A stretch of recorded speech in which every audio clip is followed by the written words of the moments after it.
Yo minasan, spoiler lengkap chapter 1099 One Piece telah rilis dengan judul Pasifista, di mana pada spoiler kali ini kita akhirnya tahu mengapa Kuma bersedia menjadi pasifista.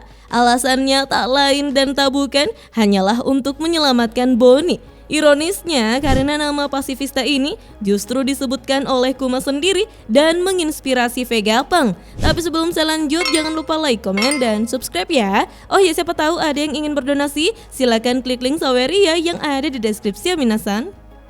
Spoiler dimulai ketika Raja Bekori mendengar berita mengenai Raja Kerajaan Goa yang membakar Great Terminal yang berada di dekat desa Fushia. Sehingga Bekori ini melakukan hal yang sama di Kerajaan Sorbet, yaitu membakar rumah-rumah serta menembaki para warga yang melakukan protes minasan. Kuma yang sudah tidak tahan dengan kelakuan Bekori pun datang menghancurkan istana dan mengalahkan Raja Bekori. Dan insiden ini kemudian diberi nama sebagai One Man Revolution of Sorbet. Tidak lama setelah insiden tersebut, di Marijoa Saturnus mendengar bahwa ada raja baru di kerajaan Sorbet.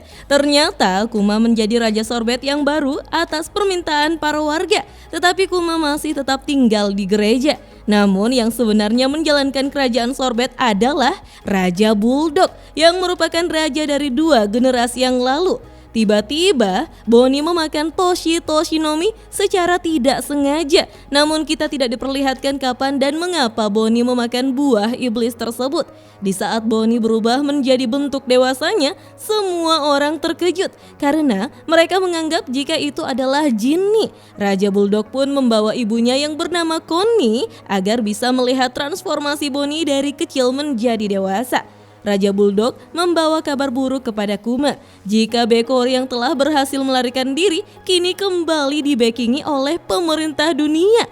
Berita yang beredar adalah jika Kuma telah menggulingkan Bekori dan mengambil kekuasaan serta menjadikan Kuma sebagai penguasa tiran yang kejam di kerajaan Sorbet. Hal inilah yang membuat Angkatan Laut meminjamkan pasukannya untuk Bekori agar bisa merebut kembali kerajaan Sorbet. Kuma yang akhirnya tinggal di istana bersama Bonnie pun keluar menemui Bekori yang telah berada di perairan bersama dengan para Angkatan Laut minasan. Bekori lalu berteriak, "Bunuh dia! Dia adalah tiran yang telah merampas kerajaanku." Tidak butuh waktu lama, Kuma pun menenggelamkan semua kapal angkatan laut sendirian. Namun di sini kita tidak bisa melihat apakah Bekori sudah mati atau belum ya minasan. Setelah kejadian ini, Kuma pun melarikan diri ke laut dan menjadi bajak laut. Ia mendapatkan banyak julukan jahat serta harga buronan yang sangat tinggi dari angkatan laut. Tapi harga buronannya sama sekali tidak diperlihatkan ya minasan. Sementara Bonnie pun harus tinggal bersama Connie di kastil kerajaan Sorbet. Bonnie pun berteriak jika saat ia berusia 10 tahun nanti, ia akan menjadi seorang bajak laut seperti ayahnya. Kita lalu diperlihatkan Kuma yang berkeliling dunia sembari terus mencari obat untuk Bonnie. Kuma mengunjungi semua pulau di mana semua kru topi jerami dilemparkan untuk diselamatkannya saat di Sabao di minasan. Terlihat Kuma sedang mengobrol dengan orang-orang dari kerajaan Torino tempat Chopper dikirim. Kuma juga mengobrol dengan para ilmuwan dari Weatheria tempat Nami dikirim. Dengan Herakles di Kepulauan Boin, bahkan Abdullah dan Jet mencoba menyerang Kuma untuk mendapatkan bounty-nya. Namun Kuma menghancurkan kapal mereka minasan. Pada akhirnya Kuma pun kembali bertemu dengan Dragon dan para pasukan revolusi.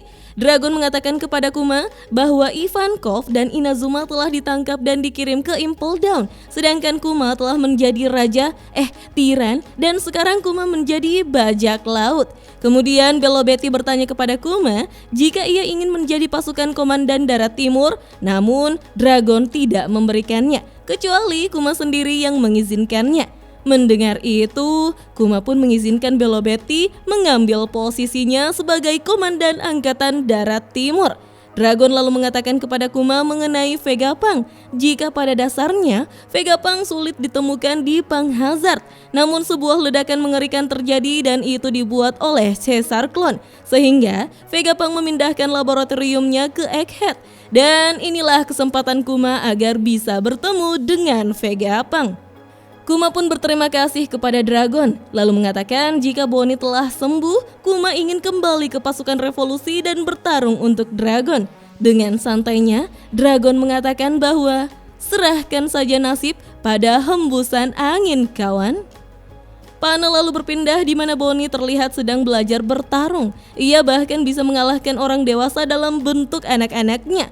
Lalu Kuma pun tiba di sorbet dan menemui Bonnie. Kemudian membawa Bonnie dengan cara memasukkannya ke dalam sebuah kotak minasan. Mereka pun akhirnya tiba di Pulau Egghead dan bertemu dengan Vegapunk. Bonnie terlihat bermain dengan Sentomaru kecil, sementara Kuma berbicara dengan Vegapunk, di mana Vegapunk mengatakan bahwa penyakit Bonnie bisa disembuhkan dengan menggunakan teknologi baru, yaitu transplantasi sel yang belum pernah digunakan di rumah sakit manapun.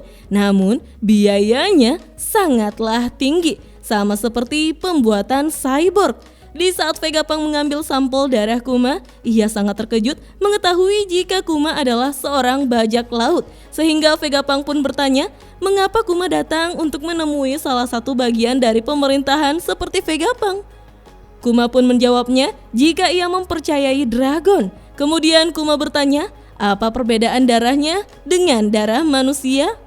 Vegapunk pun tidak bisa menjelaskannya secara detail, tetapi Vegapunk memberikan Kuma sebuah pilihan, yaitu menjadi wadah pasukan klon yang ingin Vegapunk buat, dan sebagai gantinya, Vegapunk akan menyembuhkan Bonnie secara gratis. Mendengar itu, Kuma pun langsung menerima apapun syaratnya asal Bonnie selamat. Namun, Kuma bertanya, apa yang akan dilakukan oleh klon yang dibuat oleh Vegapunk nanti? Vegapunk pun menjawab bahwa mereka akan menjadi angkatan laut. Vegapunk akan membuat mereka menembakkan laser untuk mengalahkan para bajak laut yang jahat dan memiliki tubuh yang sangat kuat sebagai tameng bagi orang yang tidak bersalah. Sayangnya kita masih belum diperlihatkan bagaimana tanggapan Kuma akan hal ini. Kita lalu diperlihatkan Saturnus yang ternyata sedang menguping melalui Denden Mushi dari Marijoa minasan, di mana Saturnus mengatakan bahwa Vegapunk tidak tahu cara memanfaatkan kesempatan ini dan Saturnus pun memiliki ide yang...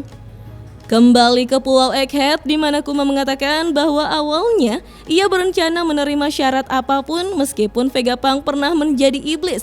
Tapi jika klon milik Vegapunk bisa menyelamatkan nyawa orang, mungkin inilah tujuan kenapa Kuma dilahirkan.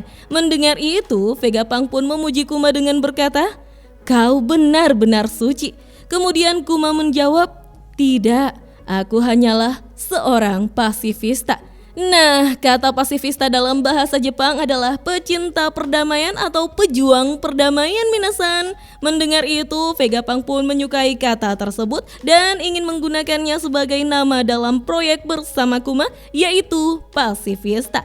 Dan spoiler chapter 1099 One Piece pun hanya sampai di sini minasan. Wah, akhirnya terjawab sudah mengapa Kuma menjadi pasifista. Ironisnya, karena pasifista justru disalahgunakan oleh pemerintah dunia dan sudah pasti otak di belakang ini semua adalah Saturnus. Wajar saja ya, Bonnie sangat ingin membunuh kakek tua itu. Apalagi Saturnus menyuruh Vegapunk untuk menghilangkan seluruh ingatan dari Kuma, sehingga Kuma tak ada bedanya dengan kloningan yang lainnya. Meskipun masih ada kesempatan Vegapunk untuk tidak melakukannya sih, atau memasang program jika sewaktu-waktu Bonnie dalam bahaya. Wah, karakter Kuma ternyata sangatlah mengagumkan ya. Oke deh minasan, kita tunggu saja chapter lengkapnya rilis besok ya. Dah.